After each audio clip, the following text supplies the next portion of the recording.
difícil para ver.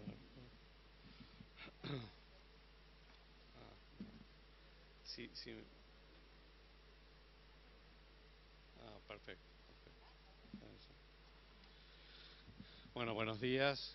Agradezco muchísimo el poder estar acá. Creo que es muy importante. Me parece que este es un debate histórico que atraviesa toda la sociedad y donde entiendo que, digamos, la perspectiva y el abordaje de la salud pública tiene un rol fundamental en el debate sobre la despenalización del aborto en la Argentina.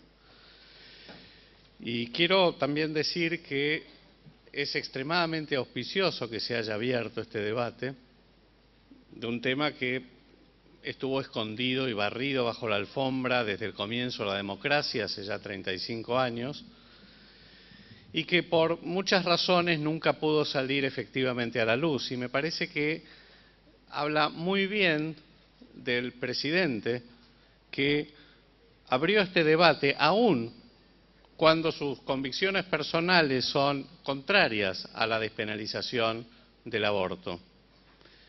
Pero porque entendió que este era un problema social que había sido identificado como tal por la sociedad, que atraviesa, como voy a comentar, una enorme cantidad de dimensiones, además de la de la salud pública, y que la sociedad estaba reclamando.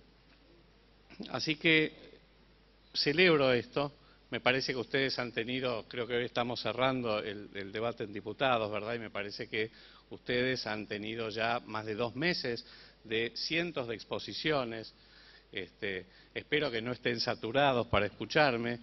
Básicamente mi presentación va a ser una presentación donde quiero focalizarme en el abordaje de la salud pública, pero sin soslayar una enorme cantidad de aspectos que también tiene este debate.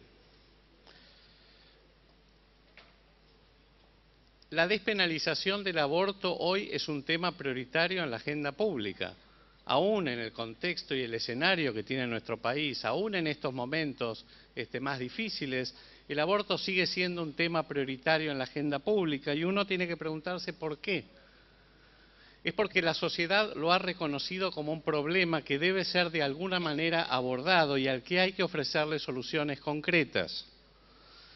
Y que no solamente se trata de identificar el problema como tal, sino también tratar de encontrar cuáles son los instrumentos que puedan viabilizar la solución del problema, cuáles son las políticas que se tienen que efectuar y cuál es el proceso de lo que se llama la política de las políticas que tiene que tener un poco esto para poder viabilizar y darle una solución al debate, aún conciliando y procesando todas las diferencias que existen. Y cómo crear de todos estos 3 componentes, de estas 3 corrientes, una ventana de oportunidad, como es la apertura del debate público, para que la sociedad en su conjunto apoye a quienes tienen que tomar la decisión, que son nuestros legisladores, para informarlos, para que tomen las decisiones basadas en la mejor evidencia respecto al tema de la despenalización del aborto. Y esto es un poco lo que yo les quiero ofrecer desde la perspectiva de la salud pública. Y en estos 2 meses o más que ustedes han tenido de discusión sobre esta despenalización, ha habido una enorme cantidad de dilemas que no voy a profundizar, pero que no puedo soslayar, que tienen que ver con desde cuándo comienza la vida, cuándo comienza la persona, los juicios éticos que tienen que ver con las creencias o los hechos fácticos que tienen que ver con la ciencia y cómo se concilian y cómo se contraponen, y cómo la ciencia debe o no debe ni corroborar ni refutar los hechos que tienen que ver con las creencias. Pero este es un debate que se ha dado entre aquellos que defienden la vida o aquellos que defienden la libertad de decisión, y es como un partido, un Boca River, donde en realidad quienes defienden, no creo que nadie que defienda la vida también no defiende la libertad de decidir, ni nadie que defiende la libertad de decidir pueda no defender la vida. La vida es un valor implícito en nuestra sociedad. Todas las contraposiciones que ha habido entre cuál debe ser el rol del Estado y el rol del individuo, ¿Cuáles son las consecuencias que tiene, digamos, el aborto legal y cuáles son las consecuencias cuando existen restricciones en la aplicación, como en la Argentina? ¿Cuáles son las consecuencias del aborto clandestino? Y muchas de las cuestiones que tienen que ver con cómo legislar. Si legislamos por plazos, como se está proponiendo en algunos de los proyectos de ley, hasta las 14 semanas, hasta las 12 semanas, o a partir de allí por causales, y las causales tienen que ver con la salud, digamos el riesgo de vida para la madre o la salud, y la salud entendida por supuesto de manera más integral, incluyendo la salud mental. Y valga, digamos, la aclaración de que cuando uno habla de salud mental, habla de un proyecto, habla de un concepto mucho más integral, que no tiene que ver, como creo que erróneamente fue sobreinterpretado en alguna noticia que salió últimamente, con que esto signifique la pérdida de empleo o la terminación de una relación sentimental aisladamente. El problema de la salud mental, es un problema mucho más integral que requiere el abordaje profesional. Entonces, estos son todos las razones por las cuales se ha venido discutiendo. Pero, les repito, yo lo que quiero es abordar la problemática del aborto desde la perspectiva de la salud pública. Y para esto definí 4 puntos, 4 preguntas que quisiera responderles para que ustedes tomen la decisión basada en la mejor evidencia disponible que les podemos ofrecer desde el Ministerio de Salud. La primera es cuáles son las consecuencias para la salud de las mujeres y de las familias del aborto en condiciones inseguras. La segunda es qué sucedió con las muertes maternas en los países donde el aborto se despenalizó. La tercera es qué ocurrió con el número de abortos en los países donde el aborto se despenalizó. Y la cuarta es qué estamos haciendo en el Ministerio de Salud para prevenir el aborto y garantizar el acceso seguro a la interrupción legal del embarazo, en los casos que son actualmente exceptuados por la normativa vigente. La primera, entonces, es cuáles son las consecuencias para la salud de las mujeres del aborto en condiciones inseguras. Y aquí hay una suerte de pirámide que podemos construir, donde las muertes maternas son el último emergente, pero que entrañan además una enorme cantidad de hospitalizaciones por complicaciones del aborto en condiciones inseguras en general, en más del 90% de los casos, y que además tiene un universo del número de abortos que no están registrados porque no se han afortunadamente complicado y no llegan a los hospitales públicos. Nosotros aquí tenemos diferentes estimaciones. Del número de abortos se ha discutido hasta el cansancio, me parece, el estudio que se hizo hace más de 10 años, en el 2005, por Mario y Pantelides, que son estimaciones. Son estimaciones que tienen que ver con, a partir de datos más duros, proporcionados por la Dirección de Estadísticas e Información de la Salud, por los egresos hospitalarios, por las tasas de fecundidad, por los nacidos vivos, que se pueden estimar, como también hacemos estimaciones, y en salud pública eso es muy común, hacemos estimaciones sobre las consecuencias o el impacto de algunas enfermedades o de algunas condiciones, o hacemos evaluaciones económicas, o los economistas hacen sus estimaciones, digamos, sobre qué es lo que nos puede ocurrir en el futuro.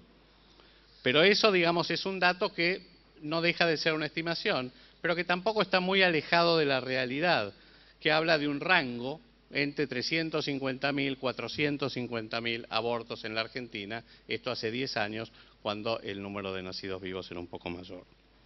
Después tenemos los datos que nos proporciona la base de datos de egresos hospitalarios del sector público.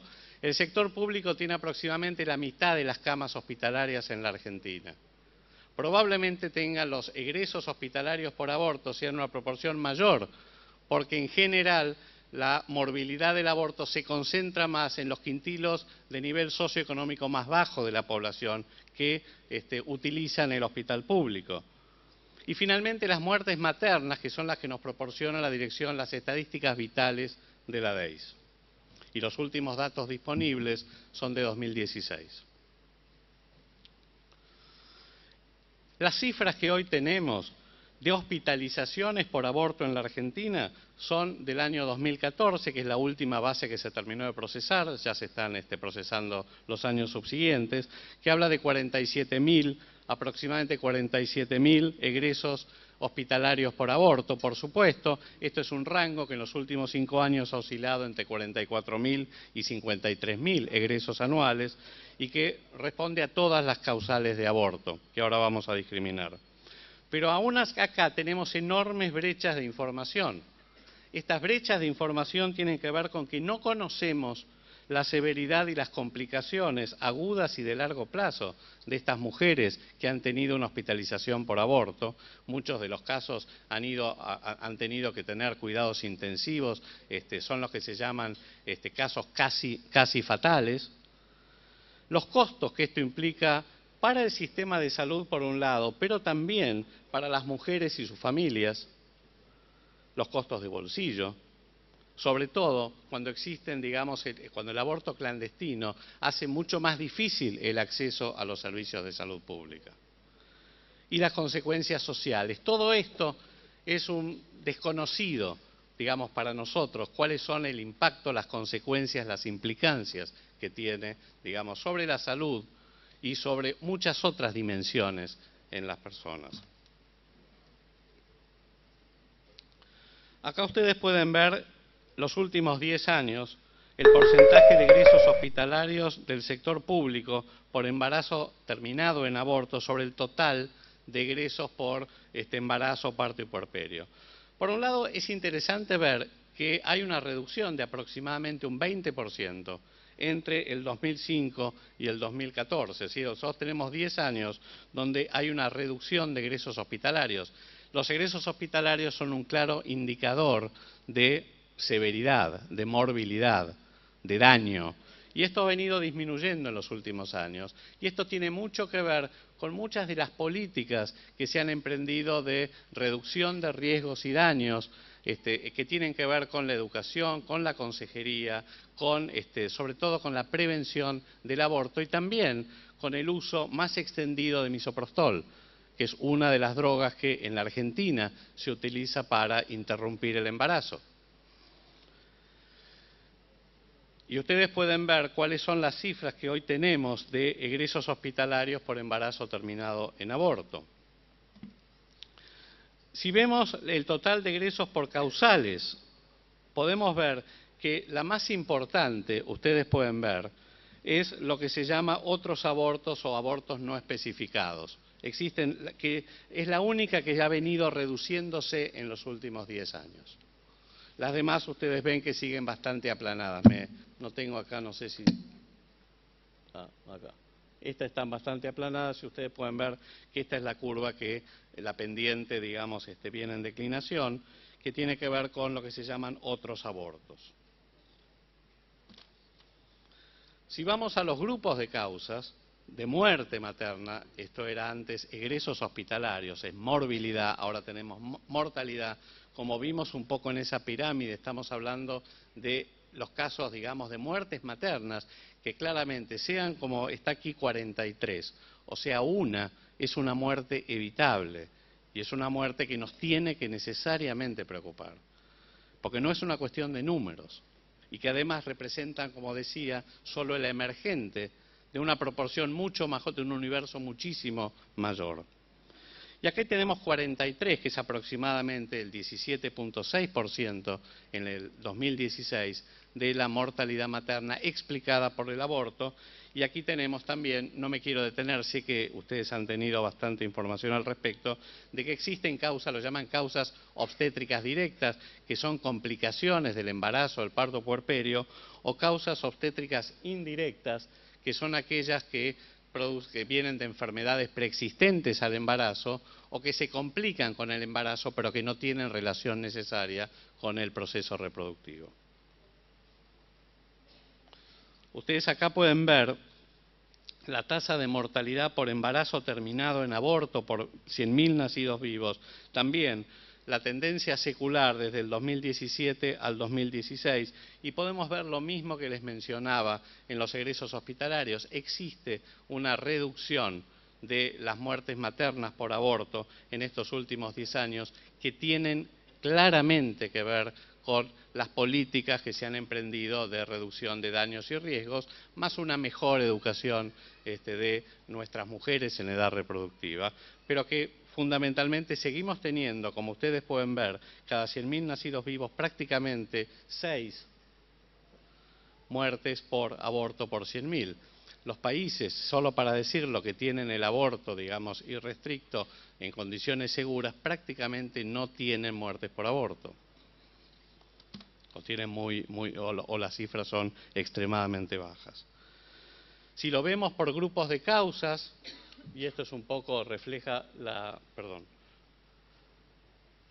digamos, lo que les mencionaba también anteriormente, ustedes pueden ver de nuevo, la que viene bajando más son los abortos no especificados. Ahora, ¿cuál es el problema que tiene también el aborto? Existe lo que se llama subregistro. ¿Qué quiere decir subregistro? Que muchas veces la notificación, la codificación del aborto como causa de muerte o como causa de egreso hospitalario, de hospitalización, está escondida en otros diagnósticos, por muchas razones.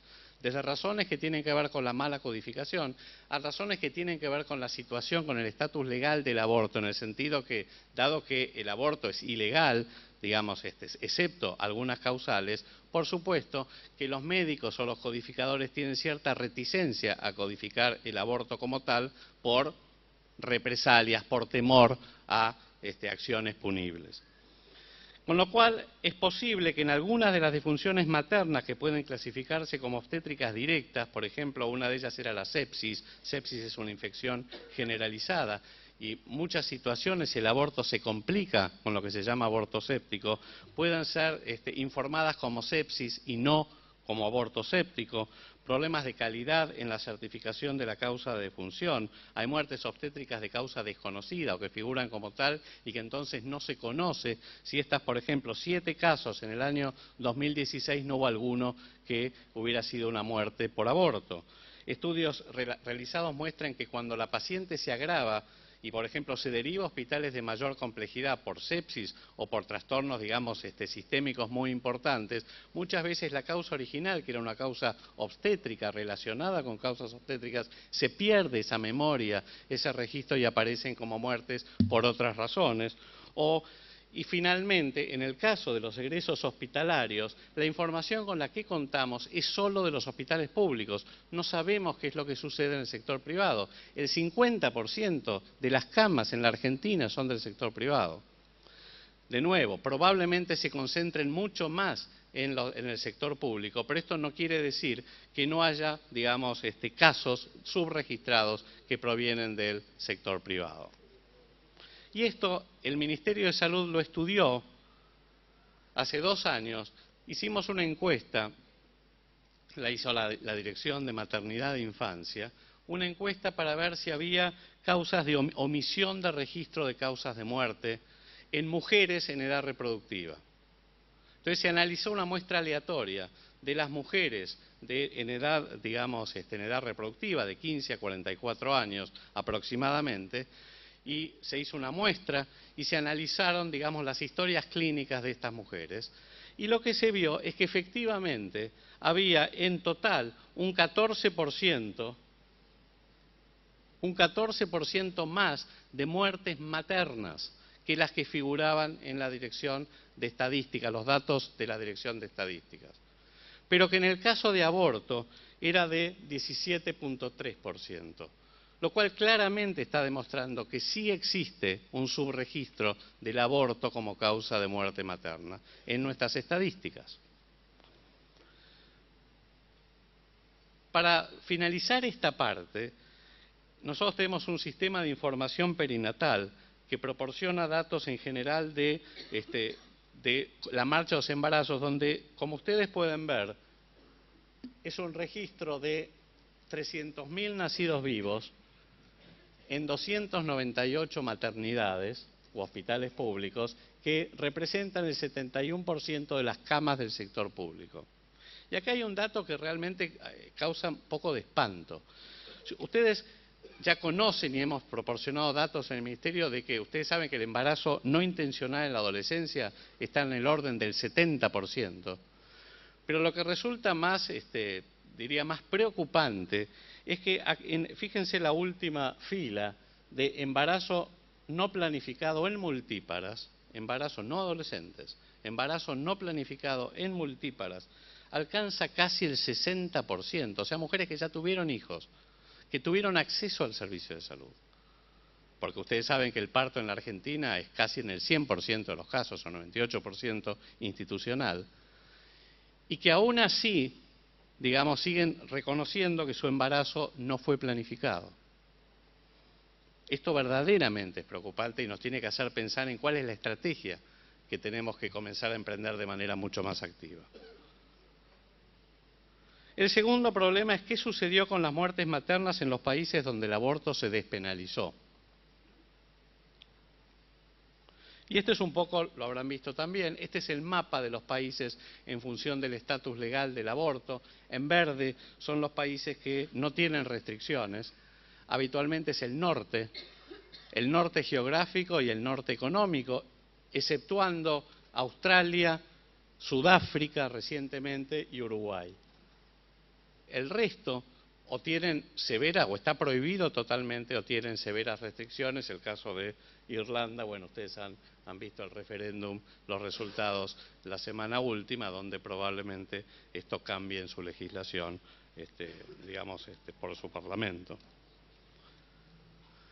Si vamos a lo que es aborto seguro y aborto inseguro, porque lo que tiene que ver con las restricciones o las mayores o menores restricciones es, digamos, las condiciones en las que se hace el aborto, porque el aborto está y existe. Y si ustedes ven, también sorprende, y obviamente esto es Latinoamérica, afortunadamente no es tanto en la Argentina, pero el aborto inseguro, y el aborto inseguro se habla de aborto inseguro o poco o menos seguro cuando no es, digamos, no es conducido por un profesional ni el tratamiento es el apropiado, supera el 90%. O sea, estamos prácticamente en Latinoamérica, en la región que es una región que excepto Uruguay y Cuba tiene, digamos, muchísimas restricciones, Latinoamérica está igual que África.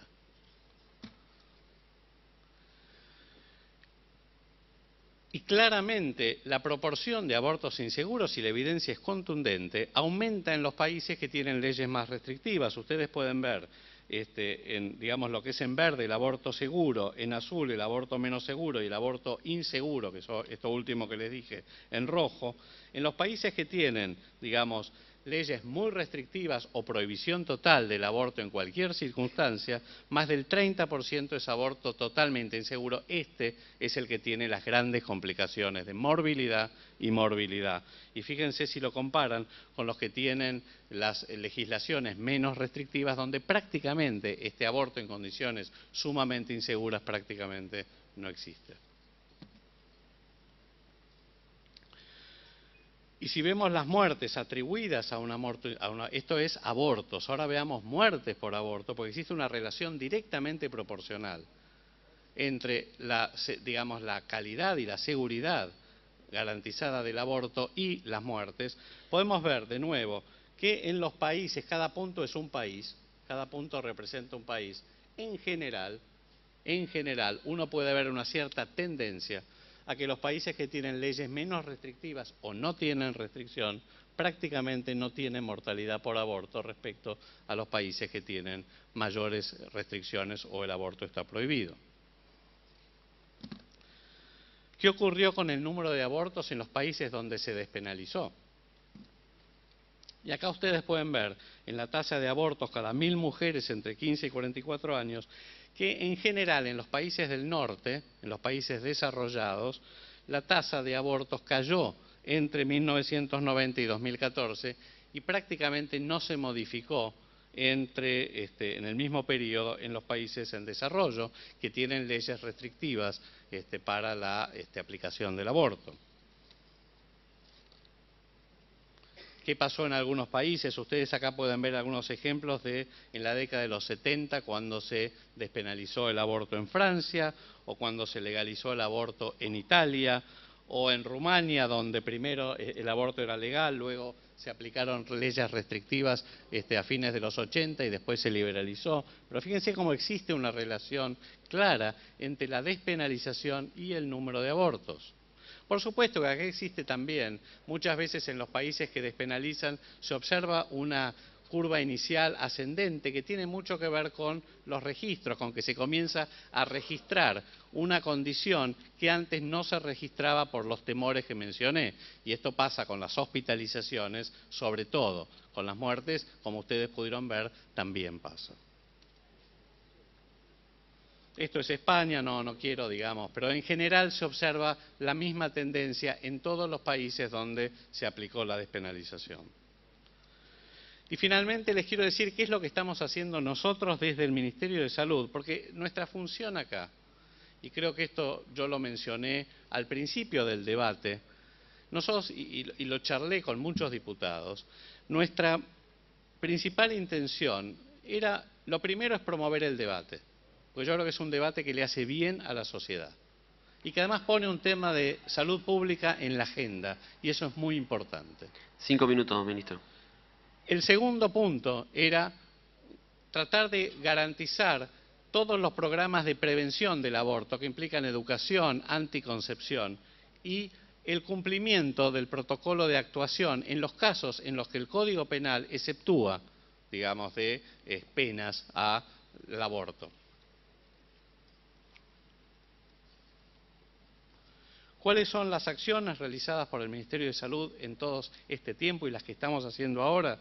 Tienen que ver con información, acceso a métodos anticonceptivos, prevención del embarazo no intencional en la adolescencia, acceso a interrupción legal del embarazo según las causales, anticoncepción, digamos, inmediata post-evento obstétrico. Esto es muy importante, justamente porque lo que hay que lograr para que las mujeres que tienen un aborto en condiciones donde hoy existen, digamos, causales para poder hacerlo legalmente, les tenemos que educar, les tenemos que dar anticoncepción inmediata para que esto no se repita. Y todo lo que tiene que ver con las capacitaciones, tanto en las capacitaciones en educación sexual a las mujeres y usuarias como a los equipos de salud, sobre todo para la prevención y la educación en lo que es la interrupción legal del embarazo. Esto simplemente para que nosotros estamos largando el Plan Nacional de Prevención y Reducción del Embarazo No Intencional en la Adolescencia. Esta es una de las principales estrategias para la prevención del aborto en una población extremadamente vulnerable como es la adolescente, que tiene 4 objetivos, pero uno de los cuales, el cuarto, es tratar de reforzar la aplicación del protocolo de interrupción legal del embarazo cuando las circunstancias así lo dicen en la normativa vigente. Y si vemos el estatus de las provincias, ustedes ahí pueden ver qué es lo que está pasando, porque ha habido un fuerte debate con el caso en Salta y en Mendoza. ¿Cuál es el estatus de las provincias hoy en relación a la adherencia al protocolo de actuación en la interrupción legal del embarazo? Hay 10 provincias que adhieren al protocolo nacional, 6 que tienen protocolos propios, 4 sin adhesión pero utilizan el protocolo nacional y 4 que no tienen protocolo ni adhesión al protocolo nacional, y que nosotros justamente hoy y mañana estamos trabajando con los ministros en el Consejo Federal de Salud, con los ministros de salud de las provincias, y uno de los temas que vamos a abordar es cómo podemos reforzar y armonizar los protocolos de actuación de la interrupción legal del embarazo en los casos exceptuados por la normativa vigente. En conclusión, el aborto existe y es algo que no podemos soslayar. Más allá de todos los dilemas éticos, científicos, morales, económicos, espirituales, más allá de esto, el aborto existe y es un problema que tenemos que abordar y que ustedes tienen que decidir, porque son ustedes quienes van a tomar las decisiones sobre, y que me van a decir a mí, como organismo de aplicación, qué es lo que tengo que hacer, qué es lo que tengo que garantizar y qué es lo que tengo que reforzar. Es un problema de salud pública porque el aborto produce muertes, produce morbilidad evitable en población joven y sana. Es un problema de equidad de género porque el aborto solo afecta a las mujeres y a los adolescentes. y sus complicaciones afectan sobre todo y fundamentalmente a las mujeres pobres, porque los países con marcos legales restrictivos no han visto reducido el número de abortos, sino que han aumentado la proporción de abortos inseguros. Y finalmente, porque la evidencia es muy robusta, es muy sólida respecto a que la despenalización del aborto reduce la mortalidad materna, las complicaciones graves y el número de abortos totales. En definitiva, volviendo un poco a lo que había dicho al principio, a mí me parece que tal vez lo más importante, independientemente de cuál sea el desenlace, y también lo he dicho, yo creo que hay cosas que van a quedar consagradas. Uno, que este debate público ha promovido claramente, digamos, la visibilidad social de este problema y la visibilidad sanitaria. Y esto es un enorme facilitador para que tanto nosotros del Ministerio de Salud de la Nación, como los ministerios de salud de las provincias, como todos los sectores sociales, podamos realmente comenzar a hablar seriamente de educación sexual integral en las escuelas, podamos empezar a hablar en serio y educar en la anticoncepción y en la procreación responsable, y podemos definitivamente prevenir el aborto, que no es solución para nadie, para nada, que es un fracaso y que tenemos que de alguna manera actuar. Muchísimas gracias.